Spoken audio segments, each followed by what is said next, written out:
Dalam hatiku aku menyimpan janjimu, supaya aku jangan berdosa terhadap engkau. Ayat 12. Terpujilah engkau ya Tuhan.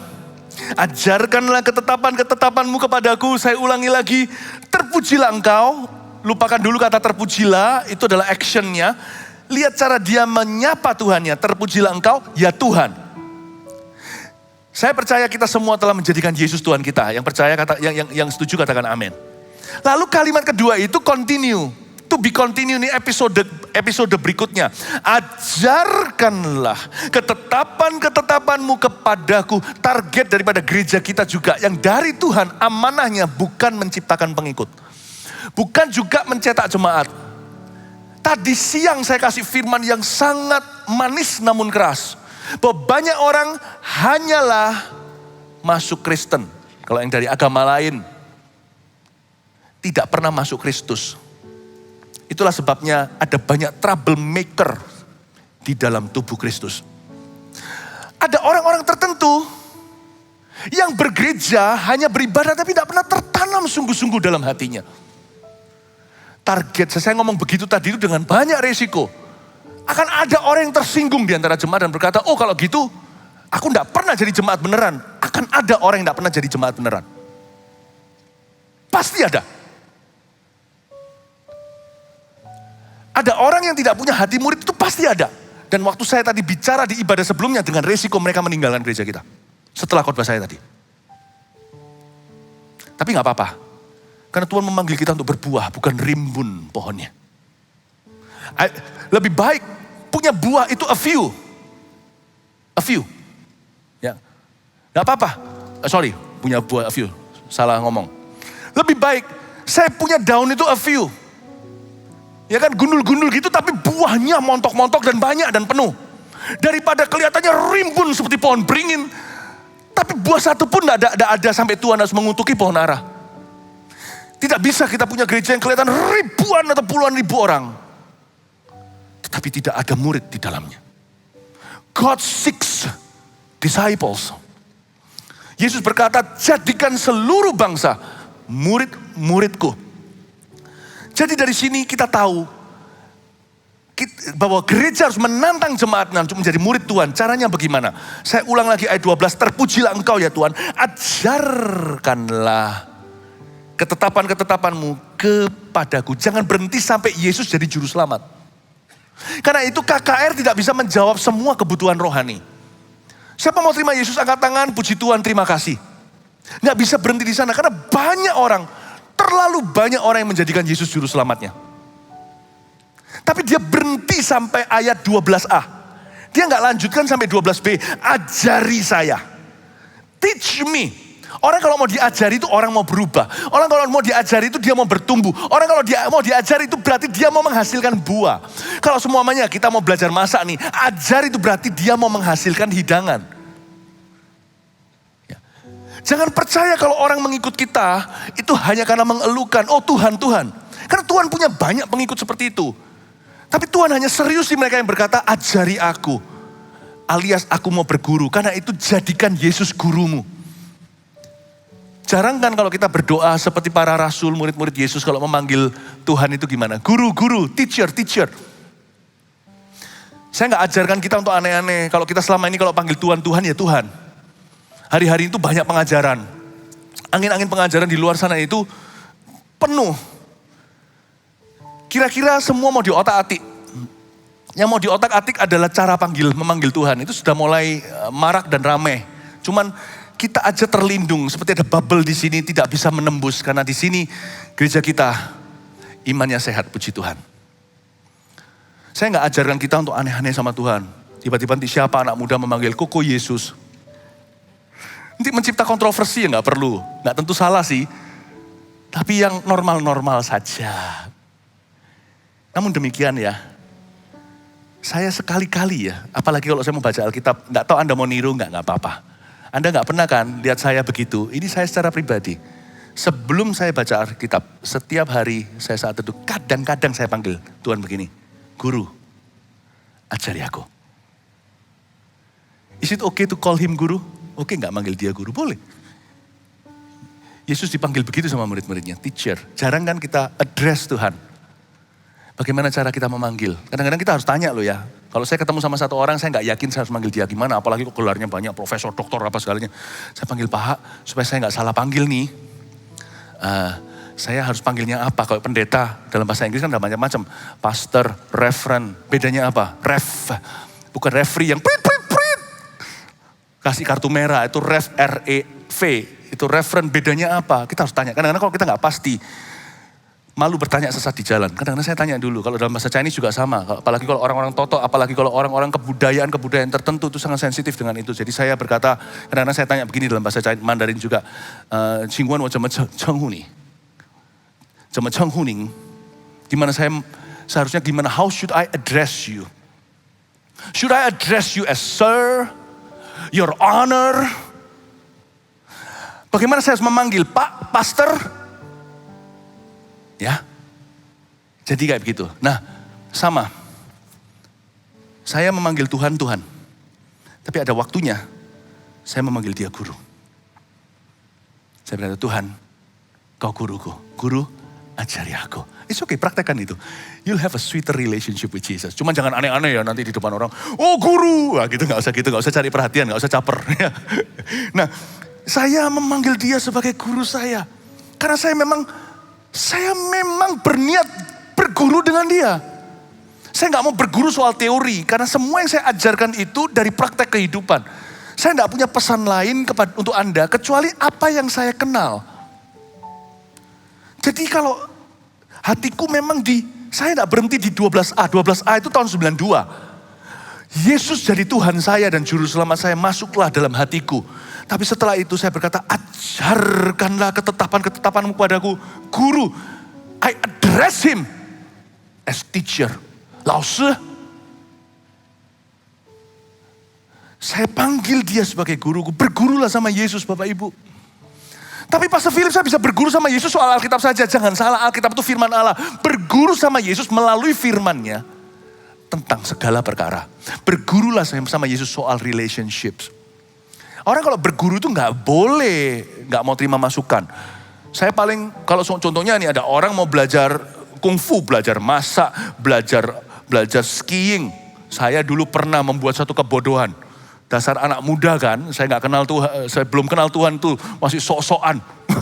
Saya pergi ke Whistler di Vancouver, Kanada. Whistler ya, lalu situ main skiing. Skiing itu loh, main ski itu olahraga sport winter atau musim dingin. Boring sekali. Pertama itu di flat, tanah rata, jalan cuma begini, kayak penguin aja. Dan semua orang harus melalui step 1, level A. Saya kan orangnya gegabah. Saya berkata teman-teman saya, nggak mau. Saya bilang sama gurunya, teach us something exciting. Saya ngomong sama orang bulenya waktu itu, ajari kami sesuatu yang exciting dong, yang lebih berdebar dong. Dia bilang, you'll get your turn, kamu pasti akan dapat gilirannya. Tapi sekarang pelajari dulu fondasinya. Nggak bisa, apa itu kakinya kok jalan gitu? Emangnya berguna nanti kalau di tanjakan atau di sesuatu yang curam? Saya berkata, kamu harus belajar dulu. Saya nggak mau, saya langsung ke level B. Nah, makan getahnya. Saya turun, teman-teman saya masih, saya sudah bye-bye. Nabrak pohon. Makanya saya sipit gini loh, lihat. Gara-gara bengkak enggak sih. Saya nabrak pohon. Hampir saja itunya kena mata saya. Itu ternyata kalau jatuh harus dilepas. Dan lepas dia itu ada talinya, jadi nggak bisa lari. Tapi kalau Anda pegang sambil jatuh, itu bahayanya gini. Itu bisa tembus sini ke situ. Karena speednya tinggi. Saya baru mengerti. Hari itu semua jadi murid emas. Kecuali saya. Saya murid tirinya, guru itu. Saya adalah murid murtadnya. Kamu gak bisa apa-apa. Sudah sok tahu. Diajari juga gak mau. Kalau mau berguru, ya netralkan gigimu. Belajar dari nol. Aku bilang kiri, pelajari kenapa kiri. Aku bilang kanan, kenapa pelajari kenapa kanan. Gak bisa kalau kita datang ke Yesus dengan pikiran kita. Tuhan akan tertawa. Ajarkan segala ketetapanmu itu berarti jangan tetap pada bentengmu. Lepaskan hakmu. datang ke Tuhan dan berkata, teach me something new about relationships. Nggak bisa Tuhan aku ngampuni, paling nggak enak. Kalau ada orang berguru sama kita seperti itu. Datang sama Tuhan, Tuhan aku masalah keuangan. Tapi Tuhan bicara soal pengampunan, Tuhan bilang Tuhan gak relevan, gak suka. Langsung drop out, banyak orang itu drop out. Padahal ujung dari berguru dengan Tuhan itu kemenangan. Saya pernah sekali sakit tangan saya karena kecelakaan. Waktu saya dipijet oleh satu orang yang ahli urat, padahal jari loh. Itu saya kecil-kecil gitu, makanya saya ini adalah kuda liar yang dijinakkan sama Tuhan. Waktu saya dipijet di sebelah sini, saya bilang, Bapak ini tahu nggak? Saya bilang gini, sampai mama saya cubit saya. Bapak ini buta ya? Soalnya sungguhan dia buta. Mama saya sampai cubit saya, ini anakku ini, aduh, muntah darah betul punya anak begini. Saya bilang, Bapak buta ya? Oh, yang sakit itu jari dipijet dari pundak. Tapi setelah itu bengkak, besoknya saya sembuh. Jangan sok tahu. Datang soal finansil, Tuhan bicara soal pernikahan. Jangan berkata, Tuhan tidak relevan, jangan sok tahu. Tuhan maha tahu, Tuhan lebih tahu. Ajarkan segala ketetapanmu. Jangan tetap pada kebodohan kita. Lepaskan segalanya. Kalau Tuhan mau ajari dari nol bahkan. Tuhan gak keberatan untuk mengajari kita dari negatif atau dari minus. Asal kita punya hati yang mau diajar. Katakan amin. Dan Tuhan ubahkan saya.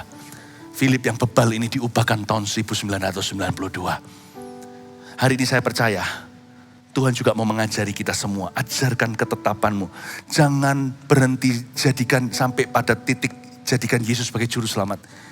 Jadikan dia guru. Kalau dia bilang jangan mengeluh. Jangan sampai setahun kemudian dia bicara yang sama. Berarti kita gagal waktu. Cepat lulus gitu. Kalau enggak akan terus di-drill di situ. Ternyata hair itu juga ada dalam kerajaan sorga. Selama kita nggak lulus di lubang itu akan diputar-putar di sana. Nggak percaya belajar dari Israel 40 tahun lamanya. Padahal 4 minggu masuk itu tanah Kanaan. Dia diputar-putar seperti gasing. Cepatlah lulus. Saya ngomong begini karena ada banyak proses Tuhan terhambat dalam kehidupan beberapa orang hari ini. Saya nggak tahu karena saya nggak mau tahu. Anda lebih tahu. Apakah proses Allah yang terhambat di hidupmu? Makanya belum lihat berkat kan? Belum lihat penyertaan kan? Belum lihat pemakaian Allah kan? Kenapa? Karena Anda tidak berani itu step out. Keluar dari zona nyaman atau bahkan zona tidak aman. Ada orang itu tidak bisa keluar dari zona nyaman. Tapi ada orang yang tidak bisa keluar dari zona tidak aman. Dia sudah biasa. Seperti burung yang sudah biasa dengan ranting-ranting yang tajam. Dikasih sofa bed yang enak, dia nggak mau. Karena dia merasa aku sudah nyaman dalam ketidakamanan ini. Aku sudah nyaman dalam ketidaknyamanan. Get out. Get out. Kalau Tuhan hendak melakukan something new, sesuatu yang baru, Anda pasti harus keluar dari paradigma lama. Ajari aku ketetapan-ketetapanmu, berarti Tuhan yang tetap, aku yang berubah. Kalau mau berubah, ya kita yang berubah, jangan suruh Tuhan yang berubah. Jadikan Yesus guru dalam hubunganmu. Gak bisa begini terus, jatuh dalam dosa sex before marriage melulu. Harus berubah. At some point Anda harus masukkan cincin kemurnian, kesucian. Ya sebagai lambang aja, biarin orang lain lihat Anda kayak orang sudah nikah. Daripada Anda jatuh melulu dari satu pelukan ke pelukan yang lain. Dan katakan nanti sampai Tuhan memberiku pasangan yang dari dia. Dan ku kejar dalam kekudusan. Ku tata hingga rumah tangga. I will have no sex before marriage. Aku tidak akan berhubungan seks sebelum nikah. Baru setelah itu Anda akan melihat the miracles in relationships. Ada orang jodoh tidak pernah datang. Karena kalau Tuhan kirimkan sekarang, mati nanti dirusak sama dia. Dia harus berubah dulu sebelum Tuhan kasih putrinya. Dia harus berubah dulu sebelum Tuhan kasih putranya. Jadi kadang-kadang ada orang berkata, minta jodoh. Tuhan drill dia soal kekudusan. Percayalah, dia maha guru. Kalau enggak, malu kita sama anaknya Will Smith itu. Apa namanya itu, Karate Kid. Maunya langsung berantem padahal disuruh ngangkat jaket. Ngedrop jaket. Angkat jaket, lempar ke bawah. Tuhan yang tahu gimana melatih tangan kita untuk berperang. Yang percaya, Tuhan tahu apa yang dia perbuat dalam hidup kita. Dan bersyukur, kasih tepuk tangan untuk Yesus. Oh haleluya. Kita baru berapa ayat. Makanya dari ibadah-ibadah sebelumnya tadi saya bicara rather deep. Saya nggak bisa habiskan banyak-banyak. Kita baru 3 ayat ini. Masuk aja sekarang ke ayat yang ke-13 ya. Dengan bibirku aku menceritakan segala hukum yang kau ucapkan.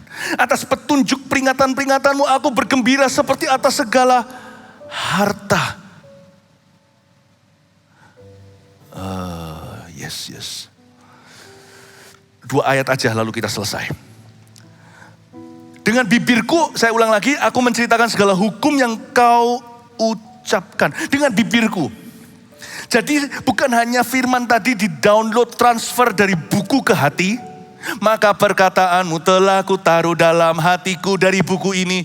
Supaya jangan aku berdosa padamu. Lalu setelah itu apa yang di hati pasti keluar di mulut. Makanya ini ada ayat di ayat 13 bunyinya, dengan bibirku aku ceritakan segala hukum yang kau ucapkan. Dengan bibirku. Bapak ibu saudara, part of relationship with God, a very important part. Salah satu bagian daripada hubungan, bagian penting dalam hubungan kita dengan Tuhan adalah pengakuan mulut kita. Mulut bisa menuntun kita ke dalam dosa. Orang yang suka panasan, emosian, Anda coba perhatikan. Itu bukan karena orang lain buat dia emosi, bukan. Tapi mulutnya sendiri yang menyeret dia ke situ. Kenapa orang-orang tertentu itu sebentar-bentar langsung meluap amarahnya? Karena ketika terjadi sesuatu, yang pertama keluar adalah bentakan di mulutnya, dan itu yang menyulut dia. Jadi bukan orang yang cari gara-gara.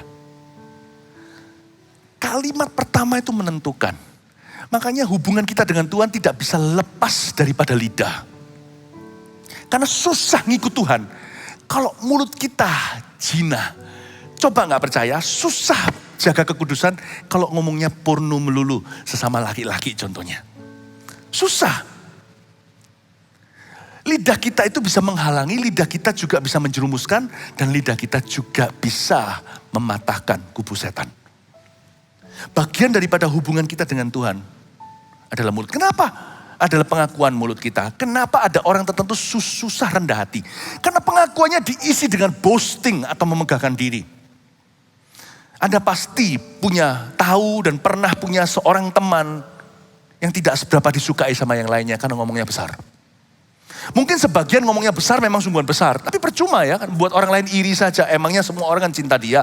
Kalau dia menceritakan kebesarannya sekalipun dia besar beneran. Orang sombong itu gak pernah dicinta. Jadi jangan pernah Anda, kalau kita tuh memegahkan diri atas sesuatu sifatnya materi atau apa. Jangan kira orang lain mengeluhkan Anda, di dalam hati mereka mengutuki. Jadi karena itu show off is stupid. Showing off itu, menunjukkan sesuatu hanya untuk menunjukkan ya. Bukan karena kenikmatan hidupmu, hanya untuk demi menunjukkan atau membuat kekaguman atas dirimu, itu adalah sebuah kebodohan. Karena pada ujungnya, manusia mencintai dirinya, di dalam hatinya mereka mengutukimu. Dan paling enggak mereka iri seperti orang Babilonia. Oh gitu. Tunggu ya sampai nanti aku akan rebut itu dari kamu. Jadi sebenarnya showing off itu, tapi anehnya manusia itu punya craving atau punya kecanduan untuk diakui sama orang. Itu makanya berbahagialah orang yang diisi penuh tabung panahnya dengan firman. Orang itu tidak lengket, tidak butuh, tidak needy dengan orang lain. Dia bisa memberi, dia tidak perlu menerima. Batinnya itu cukup. Saya ajari ini supaya orang Kristen yang datang ke gereja kita diisi sama Tuhan. Percuma kan kalau kita main agama. Orang pergi ke orang-orang kuat aja datang diisi kok, keluar harus kelepasan kok. Datang ke gereja harus diisi. Tidak boleh hanya dengan teori. Batinnya harus penuh, katakan amin. Praise the Lord ya. Nah itu dia, orang susah untuk merendahkan hati karena sombong. Tapi ada orang tertentu yang suka memegangkan diri padahal dia bukan, paham maksud saya. Nah yang kayak gitu biasanya dihindari sama teman-temannya. Apa sih? Susah untuk rendah hati. Susah rendah. Karena mulut kita susah membawa kita ke bawah. Coba kalau kita pengakuannya beda. Saya menyadari ini karena saya dulu adalah orang yang suka panasan waktu saya belum kenal Tuhan.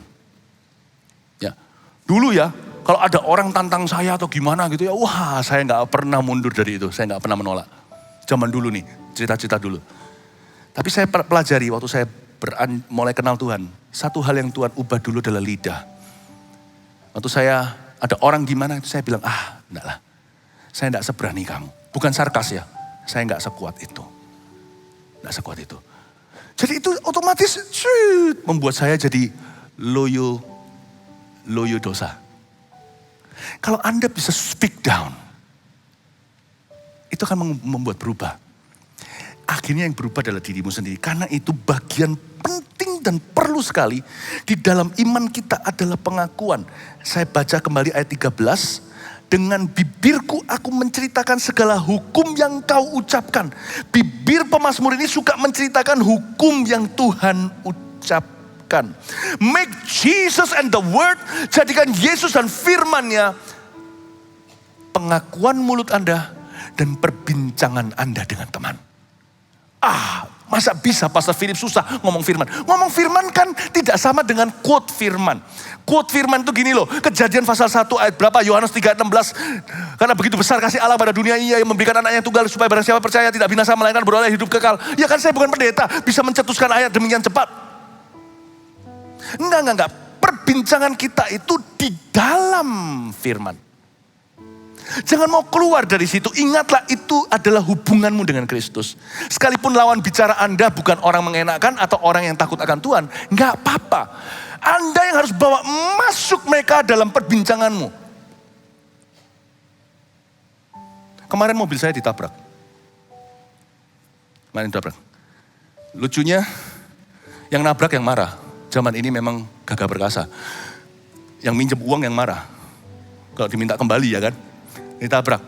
Kalau mau bicara benar atau salah kan, mobil saya itu badannya itu setengah ke belakang itu ditabrak sama depannya mobil. Kan kelihatan sekali siapa nabrak siapa. Marah kan. Ternyata bukan orang Indo. Saya keluar, yang dimarahin adalah supir saya.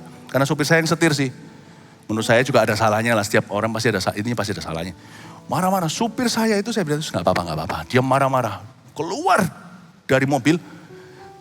Bukan kalau kata kebun binatang saya bisa terima. Kata F keluar semua. Kata cabulnya keluar. Cepet. Keluar. Saya bilang sama sopir saya, tunggu dulu sampai dia menepi, saya turun. Saya buka pintu, saya sudah siapkan. You.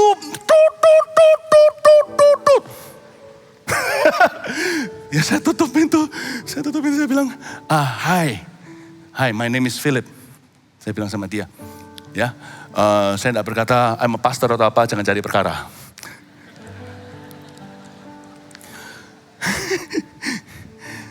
Dia pakai gitu, hal pertama yang saya bilang adalah, Sir, can you stop cursing? Saya panggil dia dengan Sir, dengan hormat. Kamu bisa berhenti sumpah serapamu enggak? Terus dia langsung, what the, ke saya segalanya. Where are you from?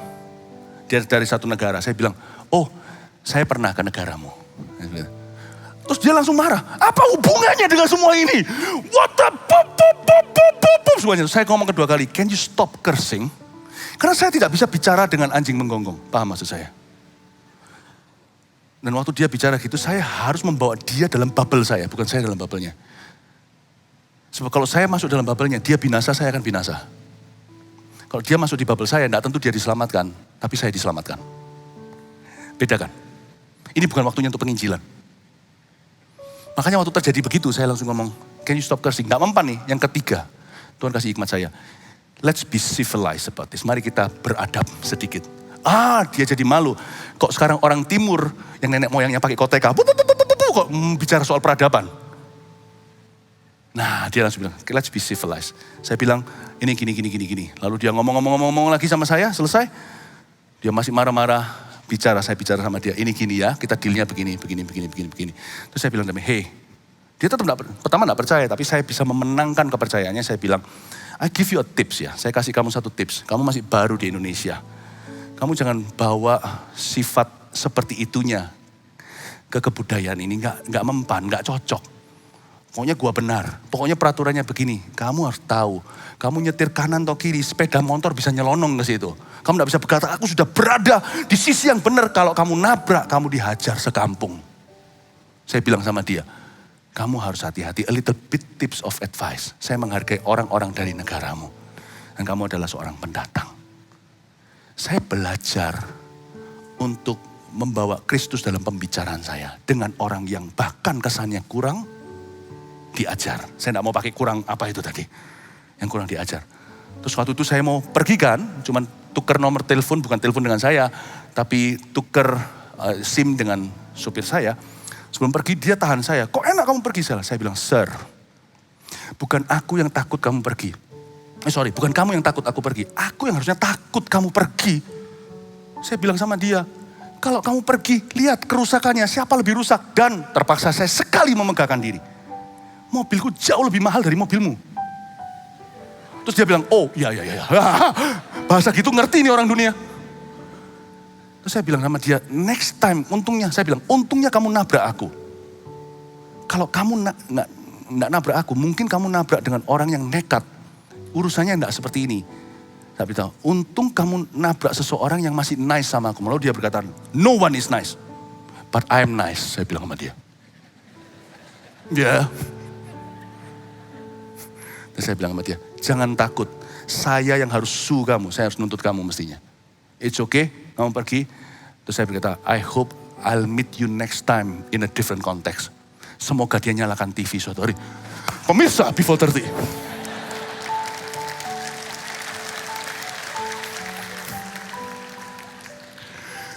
Saya nggak bisa berantem sama dia, nanti kan membuat Anda juga malu kan. Itu yang saya maksud, membawa Kristus di dalam pembicaraan kita. Nggak tentu harus menginjil, saya nggak nginjil sama dia. Dia bilang, I hope I'll meet you. Saya akan bertemu dengan Anda di konteks yang berbeda. Jadi dari sini kita tahu bahwa dengan bibirku aku ceritakan segala hukum yang kau ucapkan. Jikalau bukan Injil, be lawful. Don't be lawless. Jadilah orang yang kenal hukum Allah. Bukan orang yang tanpa hukum. Bukanlah orang yang liar. Bukanlah lawless. Hukum yang kau ucapkan. Jangan jadi orang yang dibawa masuk ke dalam bubble-nya orang-orang tidak benar. Itu yang disebut membawa Kristus sebagai your confession. Bahasa Inggrisnya, and your conversation. Saya ulang, your confession, pengakuan, dan conversation, perbincangan. Jadikan Kristus itu. Karena, dengan ini saya terakhir. Karena ketika kita komitmen selalu, firman membimbing, selalu menuntun lidah, bibir, dan mulut kita. Kalau kita komitmen itu terus, 3 buah ini niscaya akan bermunculan di mana-mana dalam hidupmu. Karena ketika kita jadikan Kristus dan firman-Nya itu pengakuan kita, serta perbincangan kita, yang pertama, we will glorify God. Kita akan memuliakan Allah. Kedua, we will edify others. Kita akan membangun orang lain. Ketiga, we will improve ourselves. Kita akan memajukan diri sendiri, bukan membuat diri sendiri mundur rohani. Mulut kita bisa memajukan atau memundurkan. Mulut kita bisa reverse atau gigi 1 sampai 5 bisa membuat kita melaju. Amin Bapak Ibu. Sekali lagi saya ulangi, sebab orang yang menjadikan Kristus dan firman-Nya, buah bibirnya dalam pengakuan maupun perbincangannya, confession and conversation, orang itu akan memuliakan Allah, membangun orang lain sekelilingnya, dan orang itu akan memajukan dirinya. Sejak hari Sabtu kemarin, iman saya lebih maju setelah ditabrak. Hari itu mengajar saya untuk maju, bukan untuk mundur. Kalau gembalamu komitmen begini, jangan jatuh jauh dari pohonnya. Komitmenlah begitu mulai hari ini dalam hidupmu. Amin Bapak Ibu Saudara. God bless you. I want to see Jesus.